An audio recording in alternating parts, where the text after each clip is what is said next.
When I say action, I mean action from you.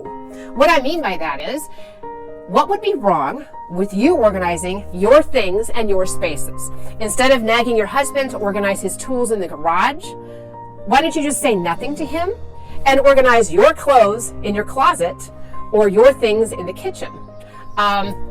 It's not to say, look how great I am that I'm organizing. Don't you feel bad? Aren't you motivated to get it organized? It's not about that, because organizing is an act of self-care, and getting organized is always about helping you. Sure, the family benefits if the kitchen is organized, but mostly it benefits you. So start with you.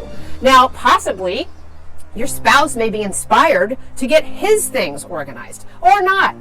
We really don't have ultimately that much control over it, but if you can start with your spaces and your things, 99 times out of 100, the spouse doesn't really mind that, because you're not dealing with any of his stuff or her stuff. You're just dealing with your stuff.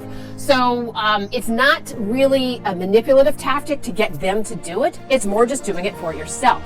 So that's why I say action combined with compassion and allowing people to get to a space in their own time, in their own way, are really the two tools to making organization a we issue that can be solved together.